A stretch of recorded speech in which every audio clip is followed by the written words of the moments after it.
하나님 말씀 창세기 22장 7절 8절입니다. 이삭이 그 아버지 아브라함에게 말하여 이르되 내 아버지여 하니 그가 이르되 내 아들아 내가 여기 있노라. 이삭이 이르되 불과 나무는 있거니와 번제할 어린 양은 어디 있나이까. 아브라함이 이르되 내 아들아 번제할 어린 양은 하나님이 자기를 위하여 친히 준비하시리라 하고 두 사람이 함께 나아가서. 아멘. 네. 창세기 22장 7절 8절의 말씀을 통해서 하나님이 친히 준비하시리라는 제목으로 함께 은혜 나누기를 원합니다. 우리가 여호와 이레라는 단어를 너무나 잘 알고 있습니다. 옆에 14절에 보시면은 아브라함이 그 땅의 이름을 여호와 이레라 하였으므로 오늘날까지 사람들이 이르기를 여호와의 산에서 준비되리라 하더라. 이 여호와 이레라는 말은 여호와 하나님이 준비하셨다, 준비하신다, 그런 의미를 가지고 있습니다. 우리가 예수 그리스도를 믿고 하나님의 은혜 가운데 살아가는 삶을 살아가다가도 지나온 여정 가운데 어려운 일도 많았고 힘든 일도 많고 정말 벽에 부딪혀서 주저앉고 싶을 때도 많았고 또 어떤 때는 하나님의 도우심과 은혜로 형통할 때도 많이 경험했습니다. 그런데 그 모든 과정 가운데서 우리가 돌이켜 볼 때에 하나님이 우리를 지키시고 인도하셨다는 사실을 고백하게 됩니다. 확인하게 됩니다.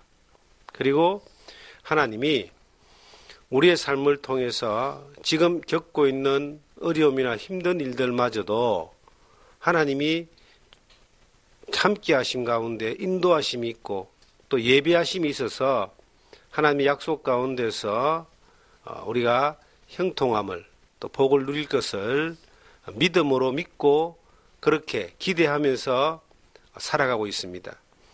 예수를 믿고 하나님의 자녀된 사람이 내가 잘못될 것이다, 망할 것이다, 죽을 것이다 이렇게 생각하고 그런 기대를 가지고 살아가는 사람은 없을 거예요.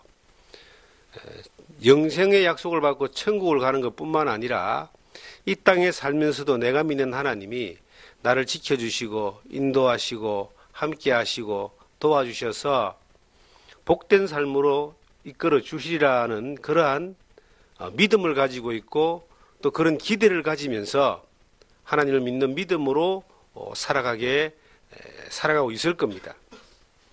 오늘 우리는 우리의 믿음의 조상이라고 하는 이 믿음의 대선배 대신 아브라함의 그 여정 가운데 한 사건을 만나게 됩니다. 우리 아브라함의 여정은 창세기 12장부터 시작해서 너무나 잘 알고 있습니다. 그런데 창세기 22장에 와서 아브라함이 엄청난 시험을 당하게 됩니다. 아마 아브라함의 인생 여정 가운데 많은 어려움이 있었지만은 가장 큰 시련일지도 모릅니다. 왜냐하면 나이 100세 때에 하나님이 약속하신 아들을 보게 되는데 그 아들이 이삭입니다. 더 이상 아들을 낳을 수 있는 이제 기회도 없을 뿐만 아니라 고대하며 기다리며 약 25년을 기다렸어. 하나님의 약속을 받고 25년을 기다렸어요. 나이 75세 때에 네 시로 말미암아 천하 만민이 복을 얻을 것이다. 아들을 하나님 주실 것을 약속했습니다. 그전에도 아들이 없었습니다. 그리고 25년을 기다려가지고 하나님이 나이 100세 때에 약속의 자녀 이삭을 주셨어요. 그런데 그 100세 때 얻었던 그 아들을 얼마나 애지중지하면서 키우고 감사함으로 그렇게 약속의 증거로 보고 그 이삭을 양육했겠습니까? 이삭이 어느 정도 컸습니다. 그런데 하나님이 그 이삭을 모리아산으로 가서 번제로 드리라라고 이야기합니다. 야, 어떻게 하나님이 사람을 제물로 드리라고 그렇게 말씀하셨을까요? 하나님은 그전에도 그런 말씀을 하신 적이 없습니다. 그런데 아브라함에게만 유독 양과 염소가 아닌 네 아들을, 독자 아들을, 내가 네게 약속으로 준 그 아들을 번제로 드리라. 번제라고 하는 것은 그냥 죽여서 드리는 것도 아니고 죽여서 그냥 각을 뜹니다. 제물을 해체를 해버리는 거예요. 그렇게 태워버리는 겁니다. 이 번제인데, 그렇게 제사를 드리라고 했을 때에 이 아브라함이 아마 우리가 인간적으로 볼 때는 일생일대의 최고의 위기고 하나님을 향하여 원망할 수도 있고 그 하나님의 명령을 거역할 수도 있는 그러한 중대한 이 사건인데, 창세기 22장을 보면은 아브라함은 어떤 고민도 없습니다. 아침에 일어나서 번제를 드릴 모든 준비를 다 해가지고 모리아 산을 향해서 올라갑니다. 산 밑에서 이제 아들 이삭에게 번제에 쓸 나무를 지웁니다. 이 번제에 쓸 나무를 지고 산으로 올라갈 정도 같으면은 나이가 청소년기 정도 되었습니다. 약 12세에서 5, 6, 7세 사이 정도, 정확하게 몇 살이라고 안 나와 있기 때문에 나이를 말할 수는 없지만은 나무를 지고 올라갈 정도 같으면은 이제 청소년기 정도 됐다라고 보면 됩니다. 그런데 이제 아브라함이 이삭을 데리고 번제를 드릴 장소를 향해서 나무를 지우고 올라가는데 오늘 본문의 말씀이 이삭이 아버지에게 궁금해서 질문하는 거예요. 아버지, 이 모든 준비는 다 돼 있는데 번제를 드리기 위해서 불도 있고 나무도 있고 다 있는데 왜 번제를 드리는데 양이 없습니까? 제물이 왜 없습니까? 이렇게 물어보는 거야. 이삭은 그냥 궁금해서 물어봤을지 모릅니다. 그런데 아브라함은 그 제물이 너다라고 말해줄 수가 없잖아요. 그러니까 아브라함이 말하기를 하나님이 예비해 준비해 주실 것이다. 이삭을 데리고 번제를 드리기 위해서 산을 향해서 올라가는데 양이 어디 있냐고 물어봤을 때에 너라고 말 못하고 하나님이 준비해 주시리라. 저는 이 여호와 이레에 대한 사건에 대해서 아주 오래전에 신앙의 초기에 이 말씀을 이해를 한 사람입니다. 다른 이해가 아니에요. 여호와 샬롬은 하나님의 평화다.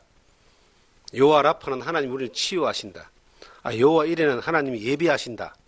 이런 정도의 단어와 사건에 대해서 이제 성경을 보다가 정리를 하고 가슴 속에 딱 담아두고 하나님이 예비하신다 하는 그러한 그 말씀의 이해와 그 삶에서 그러한 기대와 이런 것들이 있었어요. 여호와 니시, 전쟁에서 하나님이 깃발 되신다, 이런 내용들이 젊은 청년의 때에 큰 힘이 되었던 말씀이에요.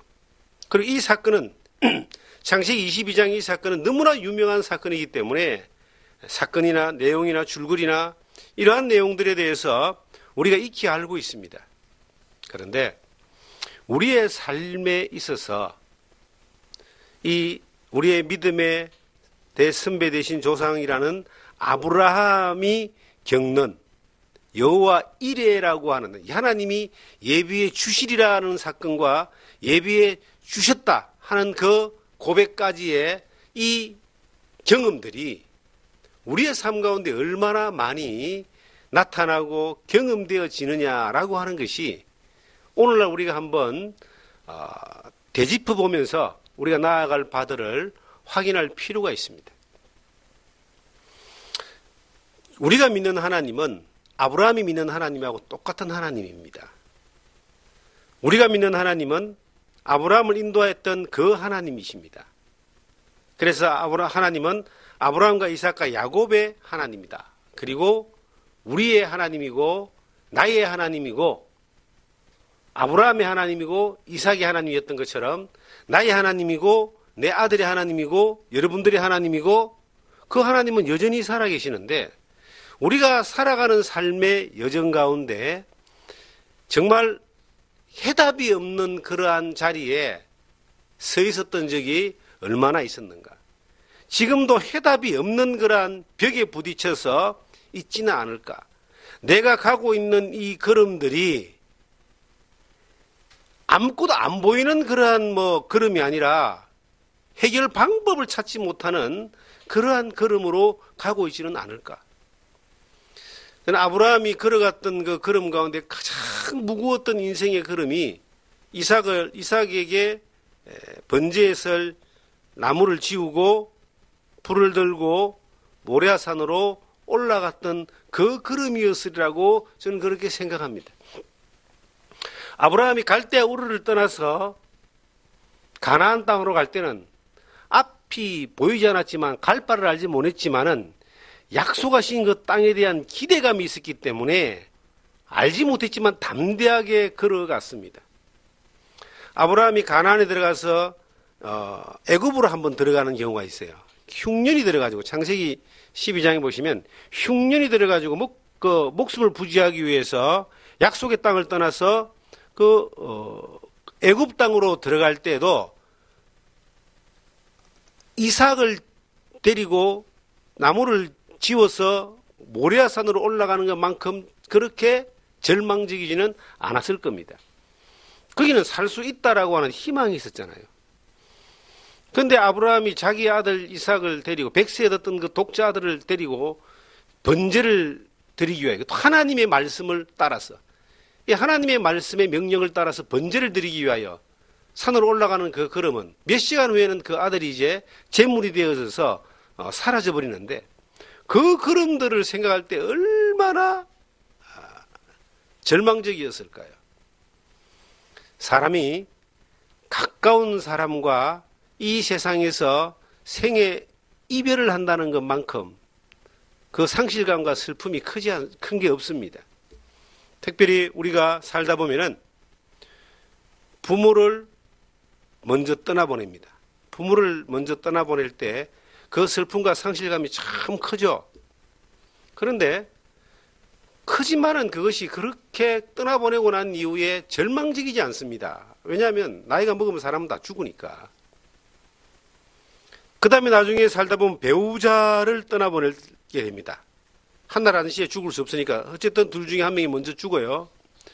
그런데도 나이가 70, 80 정도 살고 난 이후에 배우자와 작별하는 것은 수많은 인생의 시간 가운데 다 준비가 되어 있기 때문에 이거는 인생의 여정이고 피할 수 없는 운명이라고 하는 것을 알고 있기 때문에 인식하기 때문에 참 슬프긴 하지만 그렇게 슬프지 않습니다. 또 며칠 지나면 다 일상으로 돌아옵니다.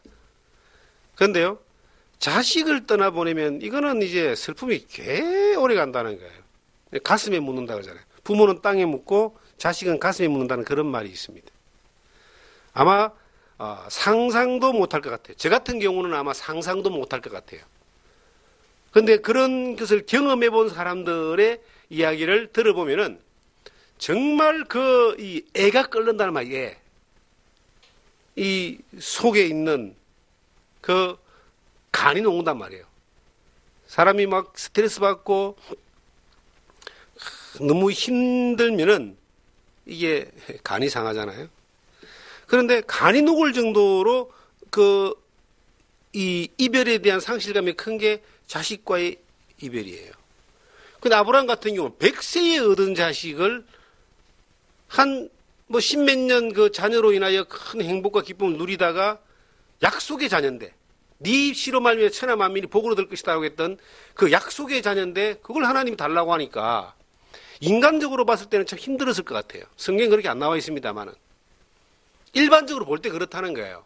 그런데 아브라함이 어떻게 표정 하나 변하지 않고 아내와 상의하지 않고 그 자식을 데리고 산으로 그 번제를 드리기 위해서 이른 아침에 출발했는데 가다가 자식의 그 이삭의 질문을 받았을 때 양이 어디 있습니까? 하나님이 번제를 드리라고 했는데 왜 아버지는 양을 준비 안 했습니까? 라고 했을 때에 아브라함의 그 한마디가 이게 어떤 의미를 주느냐는 거예요. 하나님이 친히 준비하시리라 하고 하나님이 친히 준비하시리라. 자, 우리가 일반적인 생각 가운데서 자식과의 그 이별을 예고되어 있고 그 길을 걸어가는 그 아버지의 마음이 정말 어떤 해결책도 없는 걸음을 갔다라고 생각하는 것은 일반적인 어떤 상상이고 추리입니다. 그런데 아브라함이 이렇게 담대하게 걸어가면서 하나님이 예비하시리라고 말했던 이유가 뭘까? 이것은요, 아브라함의 삶의 경험 가운데 하나님을 믿는 믿음에 대한 신뢰에서 나오는 고백입니다. 왜냐하면은 아브라함은 그는 삶의 여정을 통해서 수많은 실패를 경험합니다. 그가 처음에 갈대아 우르를 떠나서 가나안으로 갈 때도 하나님이 예비하신 약속하신 그곳을 가라 해서 갔습니다. 가는 여정 가운데서 어떤 일이 벌어집니까? 가가지고 이제 간 여정 가운데 아버지 데라가 하란에서 죽을 때까지 기다렸다가 죽고 난 이후에 다시 이제 가나안을 향해서 갔습니다. 들어갔는데 문제가 생겼습니다. 흉년이 와버린 거예요. 아니야 하나님, 하나님이 보내서 온 이 가나안 땅 왜 흉년이 들었습니까 하고 이렇게 따져야 될 텐데 이 아브라함은 그 흉년을 피하기 위해서 자기 결정을 내린 거예요. 어떻게? 애굽 땅에는 비옥하다니까 거기로 가서 양식을 얻으러 가자 하고 갔습니다. 창세기 13장에 보면은 갔는데 어떤 일이 벌어졌습니까?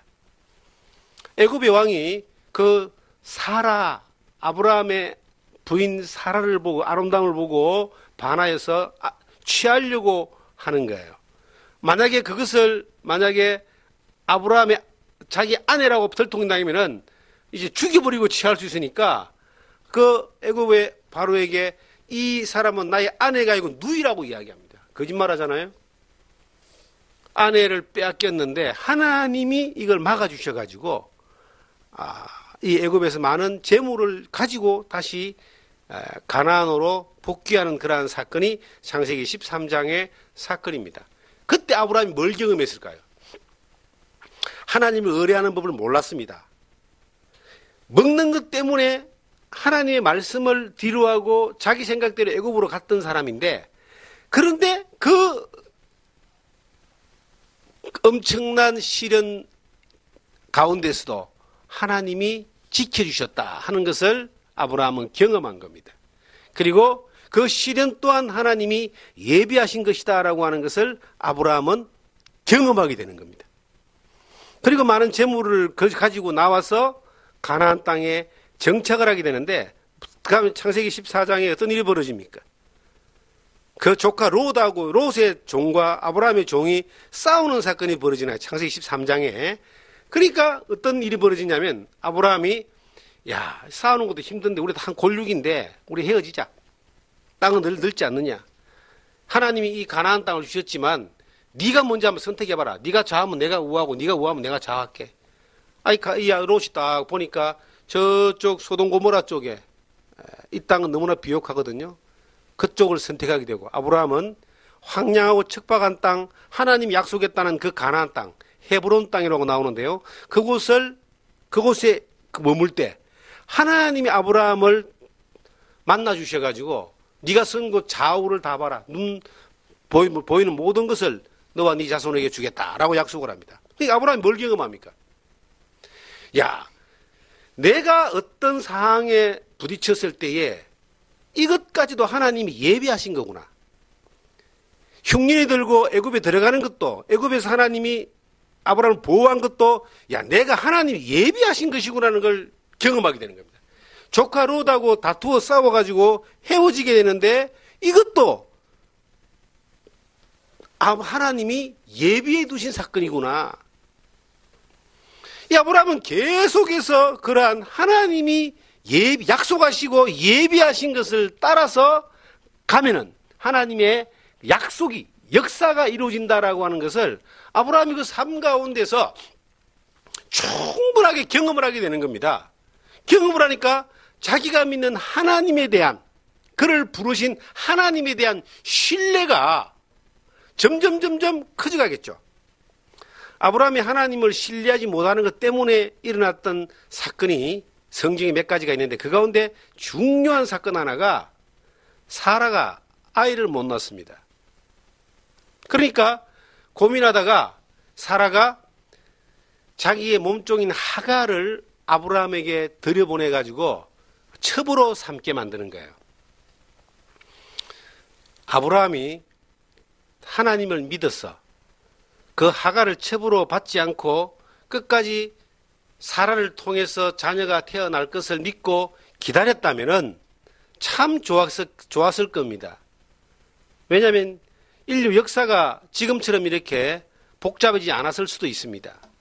그런데 아브라함이 사라가 경수가 끊겼기 때문에 자녀를 놓을 가능성이 없었거든요.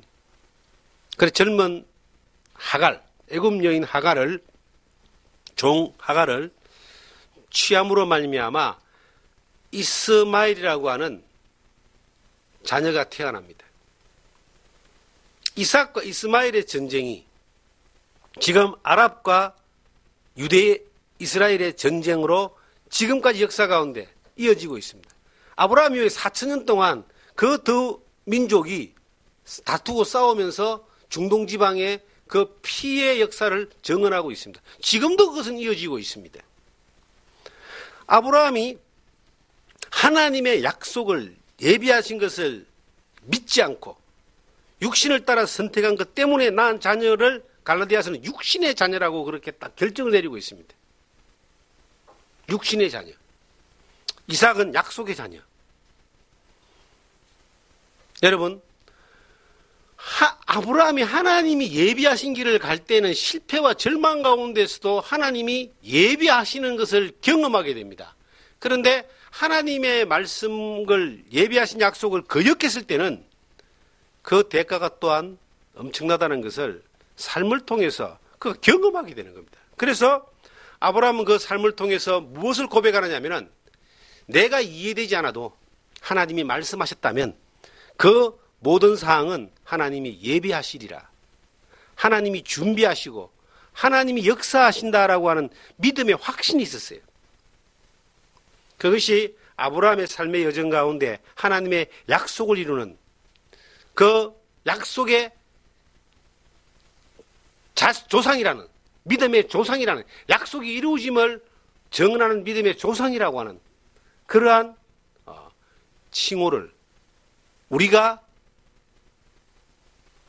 가지게 되는 겁니다. 우리가 그 아브라함을 믿음의 조상이라고 하는 이것은요, 믿음의 정언을 했다라고 하는 것입니다. 여러분과 제가 살아가는 삶의 여정 가운데 이 아브라함이 이삭을 하나님 앞에 바쳐야 되는, 번제로 바쳐야 되는 그런 사항에 비교도 안 되는 그러한, 그거하고 뭐 무게로 따지면은 100분의 1, 만분의 1도 안 되는 그러한 사항을 수없이 많이 겪게 됩니다. 신앙생활을 하면서 우리가 원했던 삶이 얼마나 있습니까? 내가 원하는 대로 다 되어지면은 그 사람은 하나님을 안 믿을 겁니다. 자기를 믿죠. 우리가 원하는 대로 안 되는 경우가 많아요. 그리고 우리가 이해 안 되는 상황으로 갈 때가 많이 있습니다. 도대체가 어떤 해결 방법이 안 나오는 자리에 서 있을 수도 있습니다. 그러한 일들은 너무나 자주 우리에게 다가옵니다. 그럴 때에 우리의 태도가 하나님을 믿는 믿음을 가지고 하나님의 약속을 믿는 그러한 믿음의 사람들이 하나님 앞에 가져야 되는 태도가 뭐냐는 겁니다. 그 태도는 하나님이 이것을 예비하셨다 하는 것으로 출발되어져야 됩니다. 그래야지 하나님이 예비하심에 대한 결과를 우리는 경험할 수 있게 되는 겁니다. 우리가 가끔 이런 상상을 합니다. 내가 그때 이런 선택을 하지 아니하고 다른 선택을 했으면 어떠했을까라는 상상을 해요. 내가 그때 이것을 가지지 않고 만약에 저것을 선택했으면 어떻겠을까? 직업에 대해서라든지 아니면은 뭐 더 중요한 어떤 사항에 대해서 근데 그런 상황을 우리가 생각할 때 여러 가지 상상을 할 수 있지만 그것은 별로 현명한 상황이 못 됩니다. 현명한 어떤 상상은 뭐냐면 내가 지금 이렇게 결정해서 온 이 상황이 하나님이 예비하셔서 인도하신 길이다라고 우리는 생각하는 겁니다. 그리고 지금 내가 원하지 않는 상황을 겪고 있다 할지라도 이 길이 하나님이 예비하신 길을 걸어가고 있다라는 믿음의 고백이 중요합니다. 그러면 어떤 일이 벌어지느냐? 하나님이 준비하신 것에 대한 결과를 보게 됩니다. 저는 사람들이 너무 이렇게 변덕이 죽 끓는 사람들을 보게 됩니다. 이게 사람이요, 조숙으로 아침에 마음이 바뀌는, 조숙으로. 아침, 저녁으로 마음이 바뀌는 그러한 경우들이 많습니다. 이 신앙에 대해서도 마찬가지예요. 하나님이 나를 인도하고 이것이 하나님의 이끄심이다라고, 예비하심이라고 믿어버리면 그것을 향해서 기다려 볼 줄 알고 그 길을 향하여 그냥 걸어가 볼 줄 알아야 됩니다. 그런데 계속 마음이 불안해지거든요. 사람의 마음에 두려움이 오고 불안해지는 것은 그건 믿음이 없기 때문입니다. 어찌하여 두려워하느냐? 예수님의 질문 있잖아요. 그 풍랑이는 갈릴리 호숫가에 예수님은 배 뒤에서 주무시는데 파도가 치고 풍랑이 치니까 그 갈릴리 바닷가에서 잔배가 굵은 베드로, 요한, 야고보가 아무리 이 배를 진정을 지킬 수가 없었습니다. 제자들이 이제 우리 기술로 안 되는구나, 이젠 죽게 됐구나 하고 막 두려워 떨고 있는데 베드로가 예수님을 깨웁니다. 주님, 우리를 도와주소서. 예수님이 눈 뜨고 제일 먼저 한 말이 두려워하지 마라. 왜 두려워하지 마라 라고 하셨냐면은 그 배에 천지를 지으신 창조주 그 예수 그리스도가 그 배에 계시기 때문에 이 풍랑이가 두려워하지 마라. 누구를 믿고 사느냐라고 하는 것은 참 중요합니다. 우리가 살아가는 삶의 환경 가운데 사람들은 자기를 믿어요. 우리가 어릴 때 많이 들었던 단어가 있습니다. 내 주먹을 믿어라. 저는 세상에 그것만큼 어리석은 자만심은 없다고 봐요. 믿을 만한 게 못 되는 게 자기 주먹인데 사람들은 힘 있고 돈 있고 능력이 있으면 자기가 믿을 만한 존재라고 생각합니다. 자기 능력으로 다 된다고 생각합니다. 성경에요, 사람의 생명은 이 호흡에 있는데 하나님이 호흡을 거둬가시면 이거는 뭐 정말 아무것도 아닌 거예요. 무엇을 믿고 사느냐? 내가 하나님이 나를 책임지는 것뿐만 아니라 우리의 삶의 여정이 하나님이 예비하신 길을 걸어간다라고 하는 그러한 믿음의 하나님에 대한 신뢰의 확신이 있다면은 내가 좀 어려운 일을 겪고 원하지 않는 상황으로 가고 하나님이 나에게 요구하시는 것이 내 능력 밖에 있고 도저히 감당할 수 없는 일이라 할지라도 이 길을 지나가는데 하나님이 예비하시리라. 이삭은 질문했습니다. 양이 어디 있습니까? 아브라함은 대답했습니다. 하나님이 예비하시리라. 이건 아브라함의 믿음이었습니다. 왜냐? 하나님이 말씀하셨기 때문에 하나님이 이루신다.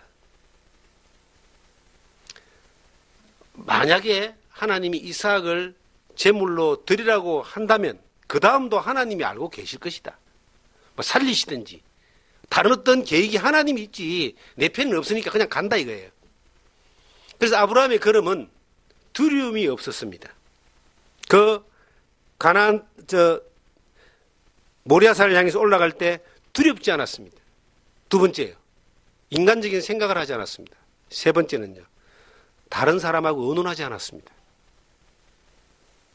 그리고 하나님이 예비하셨다는 믿음 하나가 있었기 때문에 담대하게 그 길을 간 거예요. 인간적으로 생각할 수 있는 상황하고는 전혀 다른 상황으로 아브라함이 진행됐던 걸 보게 됩니다. 우리에게는 어떻습니까? 우리가 저는 살아가는 삶 가운데서 지나가는 걸음들을 쭉 보니까 정말 이해가 안 가는 그러한 사항들이 많이 진행되는 것들을 경험합니다. 왜 느닷없는 사항들이, 내가 계획하지 않은 사항들이 생기게 될까요? 그런데 그것이 하나님이 예비하신, 하나님이 약속하신 약속을 따라 걸어가는 가운데 겪어지는 모든 일이라면, 사소한 것부터 어떤 큰 문제까지도 하나님이 그 다음을 예비하고 계신다는 겁니다. 하나님이 그 다음 사항을 예비해 두고 계시는 거예요. 그러면 우리가 그 걸음을 걸어갈 때에 내가 이해 안 간다고 해서 두려워하고 고민하고 상상하고 그리고 힘들어하고 절망하고 아니면 포기하고 이러할 이유가 없는 거예요. 하나님을 신뢰한다면. 성경에는 염려하지 말라고 이야기합니다. 너희 염려를 주께 맡기라고 이야기합니다. 한날 괴로우면 한날 족하다고 이야기합니다. 그런 수많은 약속의 말씀들이 무엇을 의미하느냐 하면은 내가 다 책임질게. 네가 걸어가는 걸음들 내가 예비한 걸음이야. 네가 이해 못해도 내가 예비한 거야. 그냥 따라만 와봐. 그렇게 주님이 우리에게 말씀해 주시는 겁니다. 신혼부부가 결혼을 했습니다. 이제 임신을 했어요. 아이는 태 속에 있습니다. 그런데 부모가 뭘 합니까? 태어나지도 않는 아이를 위해서 출산했을 때에 일어날 모든 일들을 준비를 다 합니다. 저도 자녀를 2명 하나님의 선물로 받아봤으니까 저도 경험은 있지 않습니까? 목욕통을 준비하고 그 배냇저 고리를 준비하고 그다음에 여러 가지 그 아이의 양육에 필요한 모든 부분들을 미리 다 준비를 하잖아요. 아이하고 의논하지 않지 않습니까? 아이는 그냥 뱃속에 가만히 있다가 때가 돼서 나오면 돼요. 그리고 가만히 있으면 부모가 다 이렇게 보살펴 줍니다. 하나님은 우리에게 어떻게 하실까요? 그보다 더 세밀하게 우리를 위하여 예비해 두고 계시는 거예요. 우리가 살아가는 삶에 있어서 걸어가는 이 걸음만 하나님이 예비하는 것이 아니라 그 다음도 우리 아버지 되신 하나님이 예비해 놓고 계신 거예요.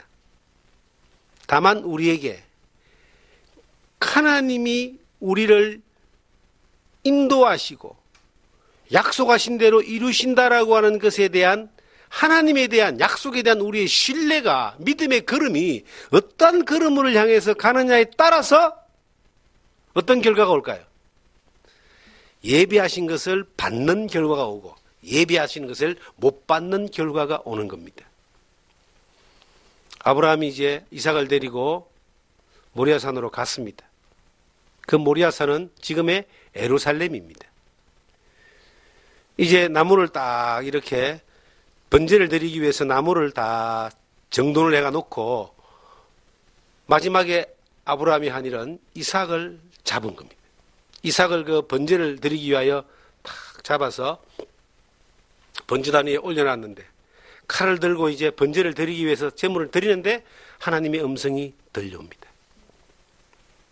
성경에 보시면 10절에 손을 내밀어 칼을 잡고 그 아들을 잡으려고 하니 여호와의 사자가 하늘로부터 그를 불러 이르되 아브라함아 아브라함아 하시는지라. 아브라함이 이르되 내가 여기 있나이다 하며 12절 사자가 이르시되 그에게 네 손을 대지 말라. 그에게 아무 일도 하지 말라. 내가 내 아들 네 독자까지도 내게 아끼지 아니하였으니 내가 이제야 네가 하나님을 경외하는 줄을 아노라.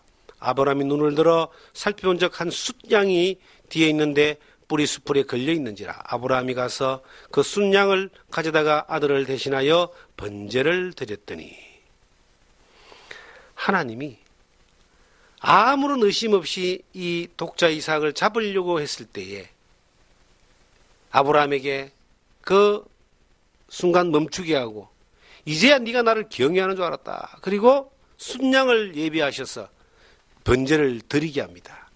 이 사건을 경험하고 난 이후에 아브라함이 내렸던 고백이 하나님 앞에 내렸던 결론이 그 입술로 드렸던 고백이 한 단어입니다.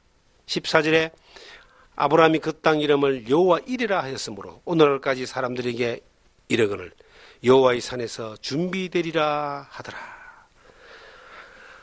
아브라함을 위해서 하나님이 순양을 예비해 놓으시고 이삭을 번제로 드리는 것을 그 마지막 순간까지 하나님이 지켜보신 겁니다. 우리도 이렇게 하면 하나님이 되게 하신다라고 믿는다면 그 진행되는 과정 가운데 수없이 많은 내가 내 생각과 내 방법대로 하나님 말씀 아닌 대로 약속 아닌 걸로 해결해 나가고자 하는 욕심이 욕망이 막 올라오고 그렇게 하고자 하는 생각이 막 올라올 때 그럼에도 불구하고 믿음의 약속을 따라서 마지막까지 가보는 겁니다. 그러면 그 여정 가운데 하나님이 예비하신 것에 대한 순양을 보게 되고 그 믿음을 하나님이 인정하는 그러한 이제 네가 나를 경외하는구나. 성경의 최고의 지혜가 여호와를 경외하는 것이라고 잠언은 말씀하고 있습니다. 여호와를 경외하는 것이 지혜의 근본이다 그럽니다. 여호와를 경외하는 것이 명철이라 그럽니다. 이 뭔 뜻이냐면은 하나님을 경외하는 그 사람을 통해서 하나님이 일하시니까 하나님이 단순하게 복을 주는 것뿐만 아니라 하나님이 그 사람을 통해서 하나님이 영광을 나타내는 그런 통로로 사용케 해 주시기 때문에 그거보다 더 큰 인생에 값진 것이 의미 있는 일이 어디에 있습니까? 이 땅에 살면서 천지를 지으신 여호와 살아계신 하나님의 생명의 통로가 되고 그 영광이 나타나는 통로가 되어진다면 인생을 살면서 그만큼 값진 삶은 없습니다. 아무리 많은 것을 가지고 누린다 할지라도 그것이 얼마나 갈까요? 그 영광이 오래가지 않지만은 하나님의 그 도구로 통로로 사용되어지고 하나님께 영광을 돌리는 그러한 도구로 사용되어진 사람은 하나님 앞에서까지 영원한 시간들 가운데서도 존귀와 영광과 하나님 앞에서 칭찬이 있다라고 하는 것을 성경은 우리에게 약속하고 있습니다.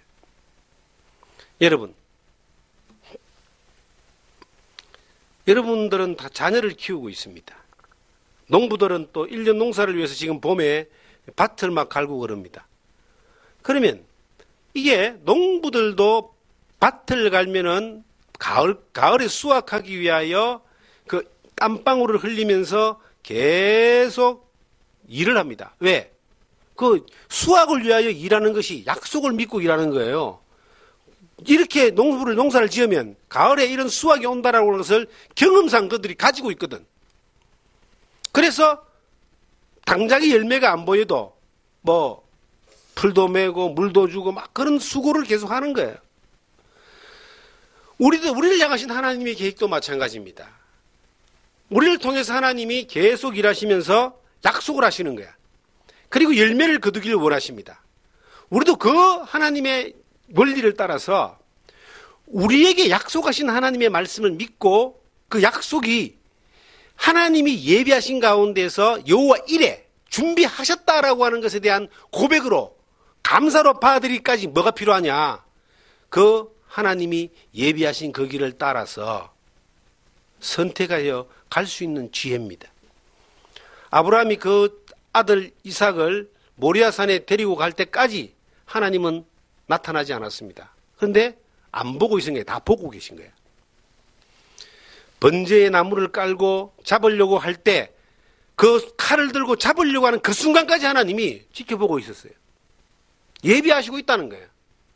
잡으려고 할 때 스톱시키고 네가 나를 경외하는 줄 알았다. 그리고 순양을 준비해서 번제를 드리게 하고 아브라함으로 하여금 이런 고백을 하게 합니다. 여호와 이레.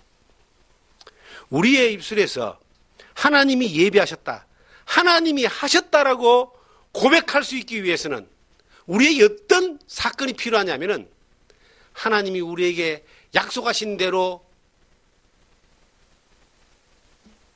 순종하는, 내 생각이 아니라 할지라도 한번 그렇게 해보는 겁니다.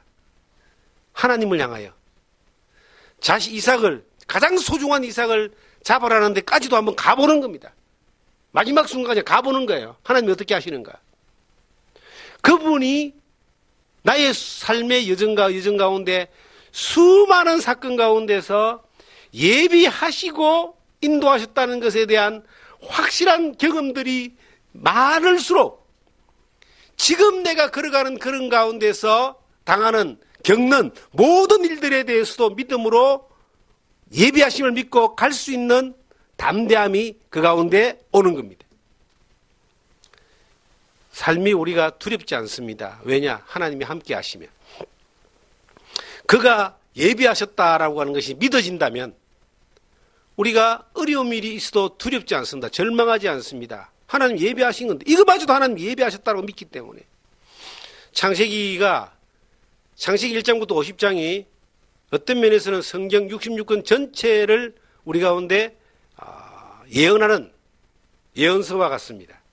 이것은 예수 그리스도의 복음뿐만 아니라 영원한 천국까지의 그 드라마를 이 믿음의 사람들의 사건들을 통해서 우리에게 보여주고 있습니다.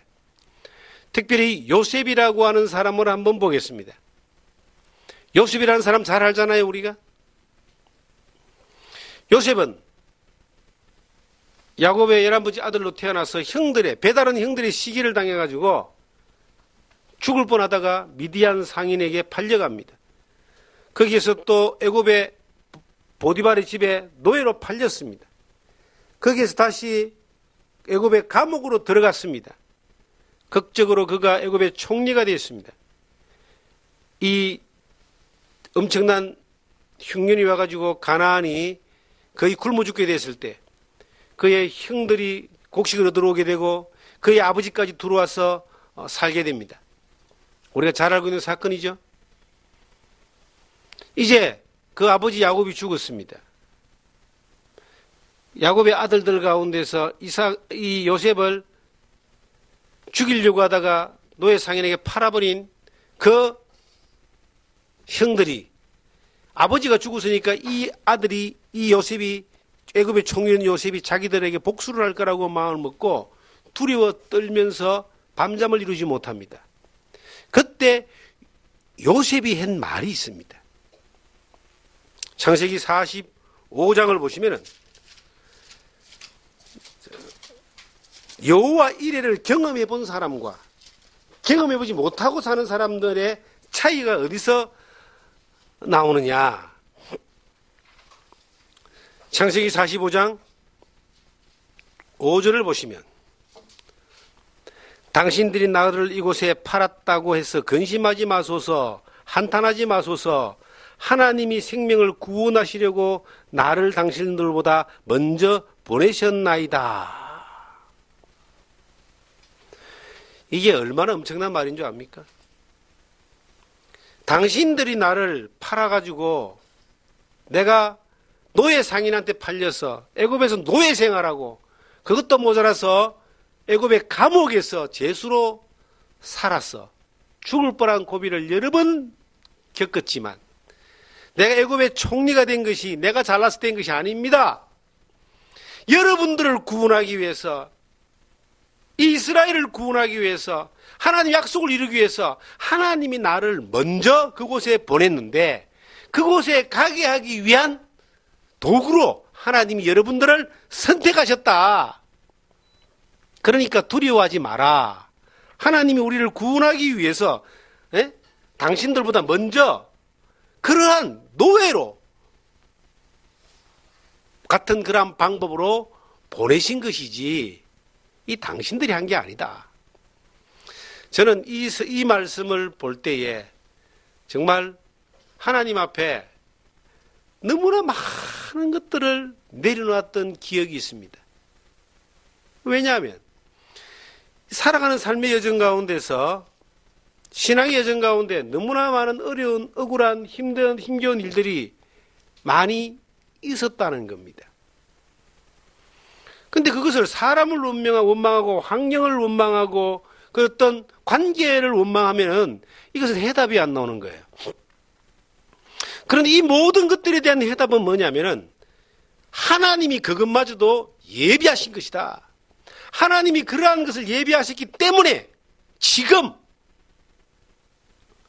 하나님이 이스라엘을 구원하신 사건이, 그 민족을 보존하신 사건이 창세기 45장의 결론이고, 하나님이 예비하신기 때문에 이삭이라고 하는 약속의 자녀를 통해서 믿음의 열매를 맺게 하는, 믿음의 역사를 이어가는 것들을 하나님이 이루어 주신 겁니다. 여러분, 여러분의 삶의 여정 가운데 어떤 고백이 있습니까? 요셉보다 우리가 많은 어려움을 겪진 않았을 겁니다.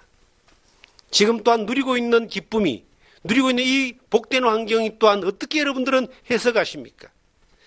여러분들이 머리 좋아가지고 사업이 잘 되고, 여러분들이 선택을 잘해서 가정이 화목하고, 여러분들이 교육을 잘 시켜서 애들이 잘 크고, 그렇게 여러분들은 생각하십니까?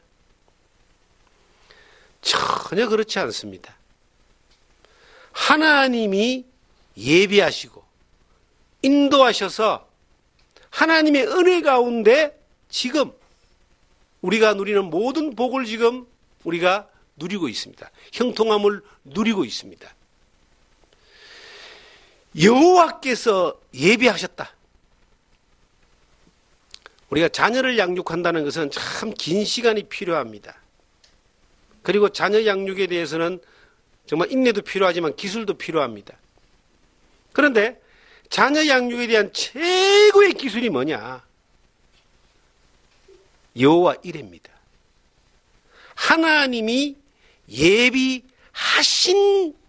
것에 대하여, 그 하나님의 예비하심을 따라서 우리가 청지기로서 자녀를 양육하고 그 지혜를 따라서 실천하면은 여호와 일이 되셨다라고 하는 것에 대하여, 하나님이 준비해 주셨다라고 하는 것에 대하여 우리는 고백할 수 있게 되는 겁니다.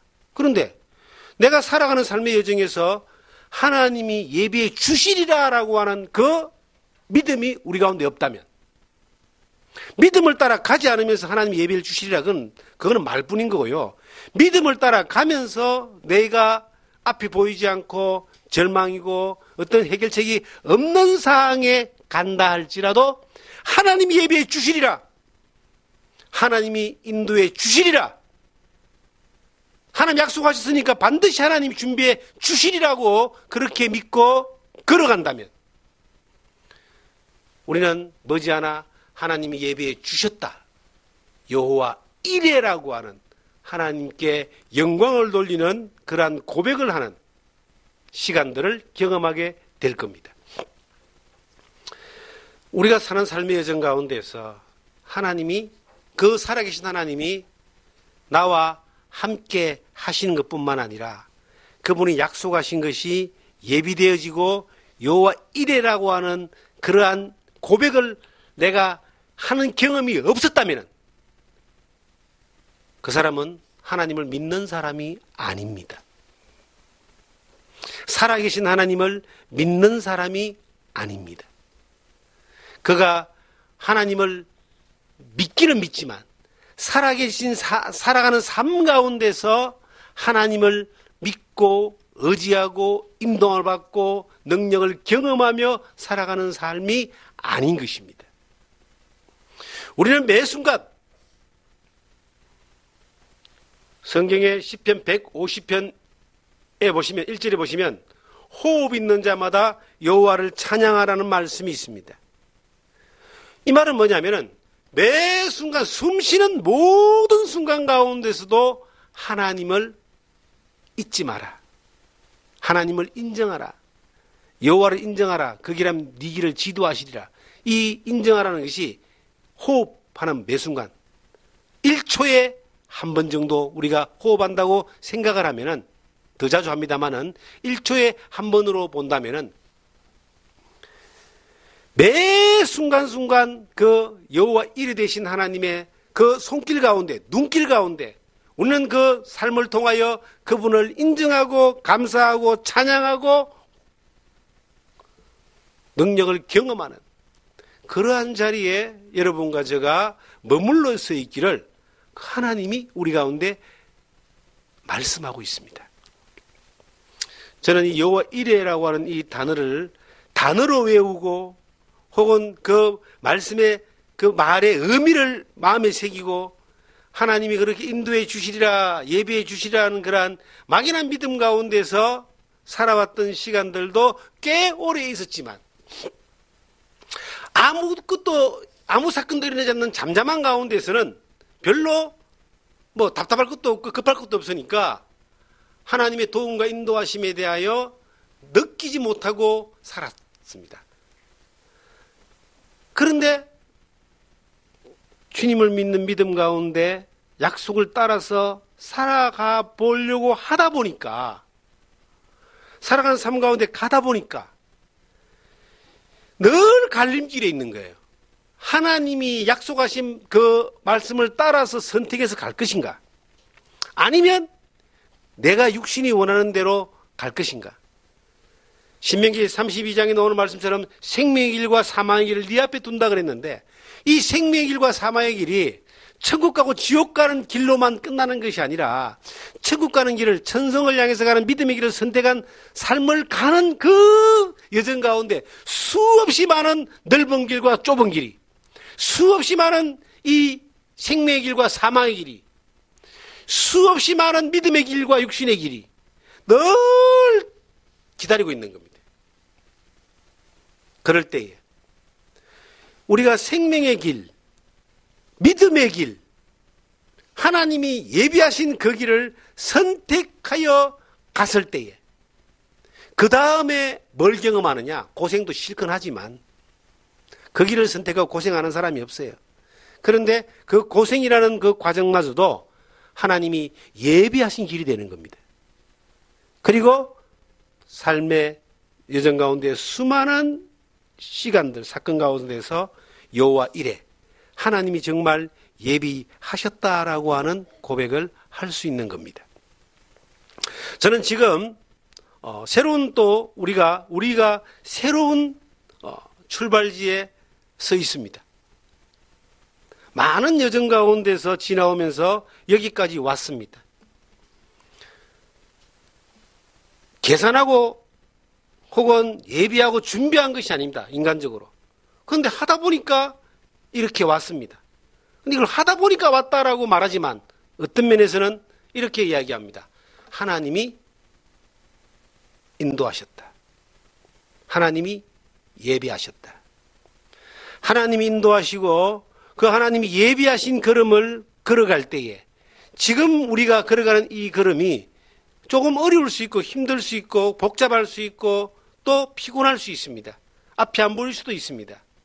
그런데 이것이 하나님이 예비하신 걸음이다라는 믿음을 가지고 간다면은 반드시 지나가는 여정 가운데 여호와 이레라고 하는 고백을 우리는 할 수밖에 없게 됩니다. 지금까지 그렇게 수많은 시간 가운데 여호와 이레를 고백했던 그러한 시간들이 지금 이 환경 가운데서 있어 왔고 앞으로도 그래 되리라고 봅니다. 모세가 이스라엘 민족을 이끌고 가나안 땅을 향하여 출발할 때에 사람들은 참 힘들어했습니다. 왜냐하면 400년을 살았기 때문에. 400년 같으면 우리가 숫자로 400년 그러면 뭐 별거 아니지만요. 불과 100년 전만 해도 우리나라는 조선시대였습니다. 100년 전만 해도. 300년, 400년 전 하면은 그 세종대왕이 살았던 그 시대까지 올라갑니다. 400년, 500년, 600년 지나가면은 뭐 이제 고려시대까지 올라갑니다. 그게 굉장히 긴 시간이거든요. 그 긴 시간 동안 살았던 애굽을 떠나서 이스라엘 백성들이 이제 홍해를 건너는데 홍해 앞에 맞닥뜨려져 가지고 백성들은 모세를 향하여 원망하기 시작합니다. 하나님을 향하여 원망하기 시작합니다. 아니 약속의 땅을 간다고 갔는데 즐겁게 기쁘게 갔는데 왜 뒤에서 애굽 병사들이 그 무시무시한 애굽 병사들이 우리를 죽이려고 달려오고 앞에는 홍해가 막혀서 죽게 되느냐 이 말입니다. 그래서 모세를 향해 백성들이 막 원망하고 불평할 때에 모세가 한마디를 합니다. 너희는 잠잠히 있으라. 여호와께서 어떻게 하는가 보자. 하나님의 방법은 정말 위대한 방법이었죠. 그 홍해의 물을 가르게 하셔가지고 그 바다를 육지처럼 건너게 하셨습니다.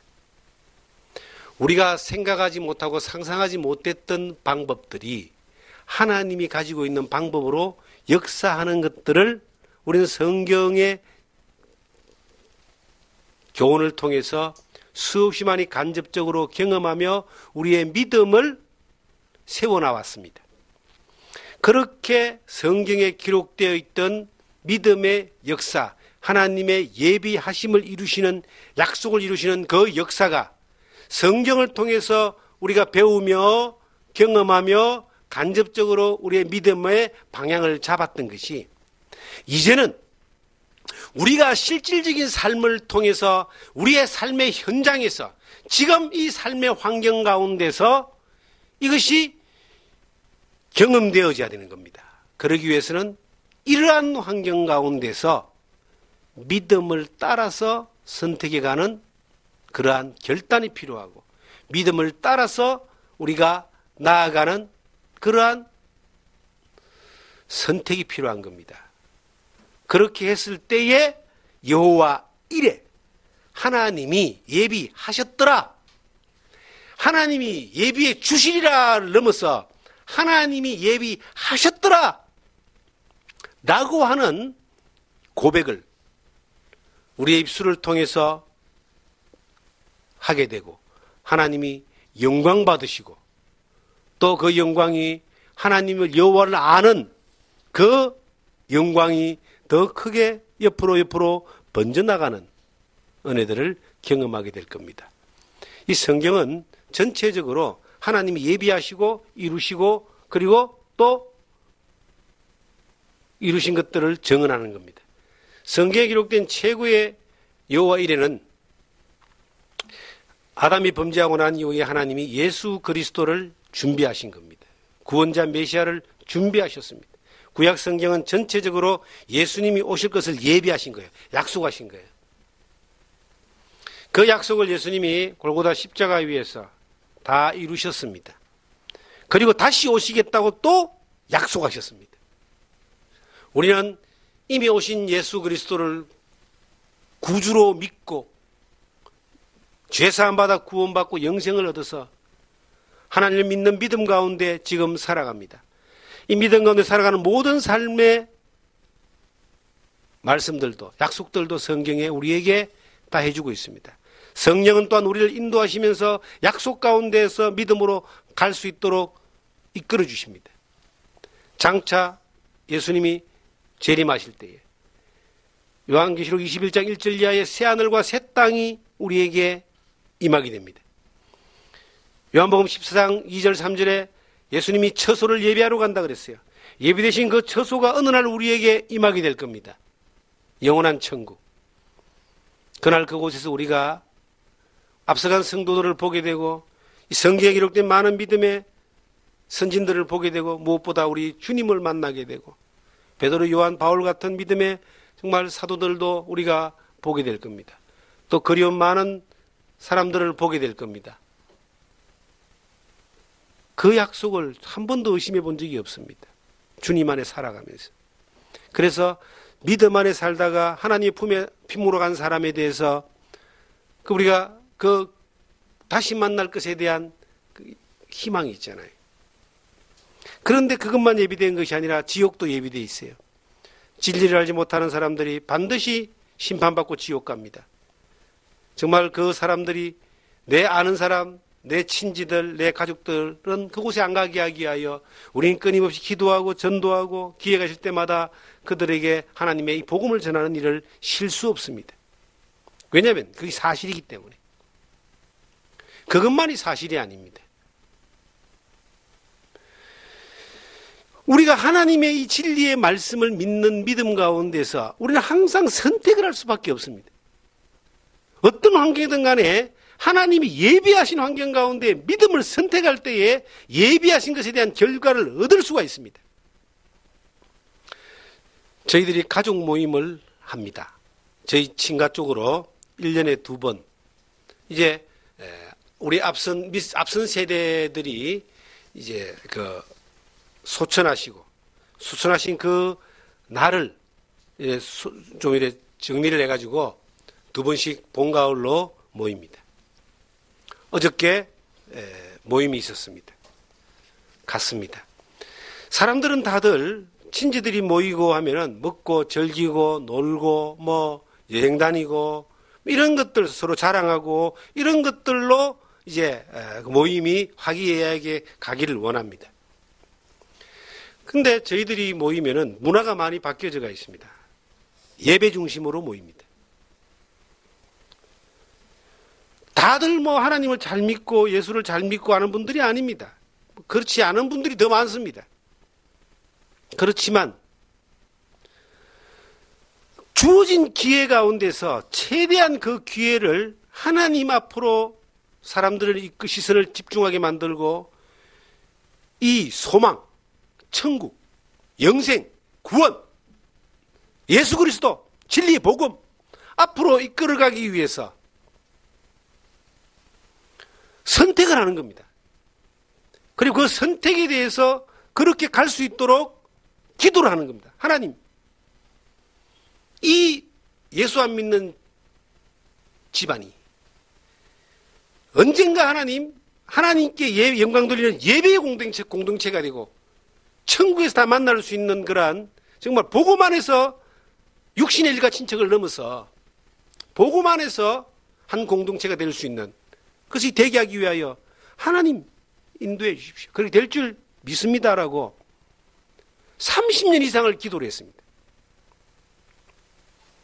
30년 이상을 기도했는데 하나님이 그 기도를 따라서 응답해 주신 거예요.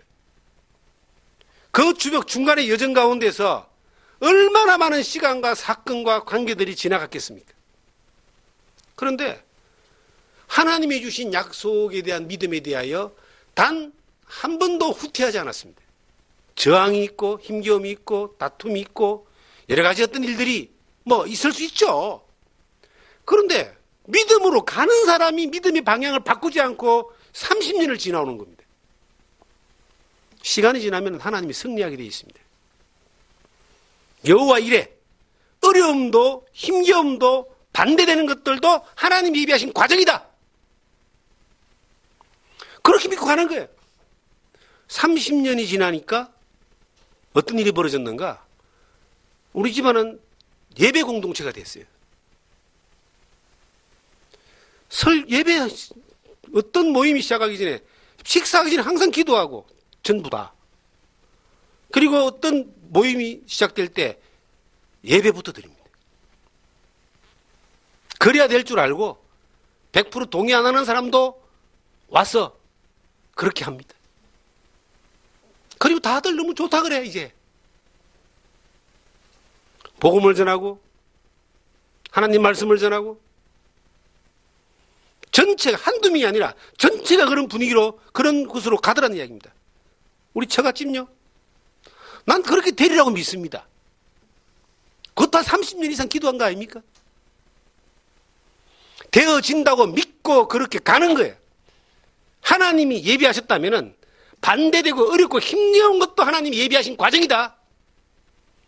요셉이 감옥에 들어간 것도 하나님이 예비하신 과정이고 미디안 상인에게 팔린 것도 예비하신 과정이고 어떤 상황 가운데 하나님 인도함이 있다라고 하는 믿음을 가지고 가면은 여호와 이래 하나님이 예비하셨다라는 결론을 내릴 수 있습니다. 그 방향으로 가면 돼요. 우리는 이곳에서 복음을 전하려고 합니다. 시내에는 교회가 포화 상태입니다. 원주 시내의 인구 지금 36만이라고 그러는데 교회가 500개입니다. 동네마다 그 반경 1km 안에만 해도 교회가 서너 개씩 있습니다. 얼마나 많은 사람들에게 복음을 전할 열정 있는 목회자들이 많은지 시내는 뭐 상가 건물 하나에 교회 2개, 3개 있는 곳도 있습니다. 이 시골 땅에 이 한 번도 교회가 세워지지 않았던 이 동네에 이 골짜기에 교회를 세우고 복음을 전하려고 합니다. 뭐 제가 원해서 됐던 것보다도 하나님이 밀어가지고 이까지 오게 하셔서 그 일을 진행하는 걸 제가 보게 됩니다. 너무나 감사한 것은 여호와 이레라고 하는 것에 대한 믿음이 있기 때문에 우리가 계획하고 생각하지 않은 것이라 할지라도 하나님의 계획과 생각이 이곳에 있다라고 믿기 때문에 따라갑니다. 어떤 일이 벌어질 것인가를 생각해 봅니다. 이 동네를 넘어서 이 시골 땅에 이 구석구석에 은둔하는 사람들이 참 많아요. 제가 여기 와서 살아보니까 주민등록상에 올라와 있는 사람보다 주민등록상에 안 올라와 있고 들어와 사는 사람들이 이 골짜기에 굉장히 많은 걸 보게 됩니다. 그리고 이제 주말을 이용해서 왔다 갔다 하는 사람도 참 많이 있습니다. 이 반경이 굉장히 넓어지잖아요. 그들에게 예수 그리스도의 복음으로 말미암아 영생의 복음을, 생명의 복음을, 구원의 복음을, 진리의 복음을 들을 수 있는 기회가 주어지는 거예요. 그리고 이제 시골의 특징은 이런 거더라고요. 도시에서 생활할 수 없는 그러한 사람들이 시골에 와서 이 골짜기에 와서 사는 사람들이 제법 있습니다. 좀 이래 심신이 연약한 사람이나 정신적으로 조금 이렇게 어려운 사람이나 육체적으로 힘든 사람들이나 이런 분들이 또 많이 있습니다. 그들에게도 우리가 이 복음을 전할 수 있는 기회를 제공해 주는 겁니다. 자, 여러분, 우리에게 주어진 일이 뭡니까? 우리 잘 먹고 잘 살으라고 하나님 우리 구원해 주셨습니까? 그 너머에 하나님의 영광을 위해서 우리를 통하여 일하기를 원하시는 하나님의 뜻이 있습니다. 그 뜻을 따라서 인도하신 하나님의 손길들을 바라보면서 믿음으로 가보자는 겁니다. 그리고 우리의 입술을 통하여, 여러분과 저의 입술을 통하여 이 생명나무숲 전원교회의 전체 고백을 통해서 여호와 이레, 하나님이 예비하셨다라고 하는 것을 고백하고 선언할 수 있는 그러한 저희들이 될 줄로 믿습니다.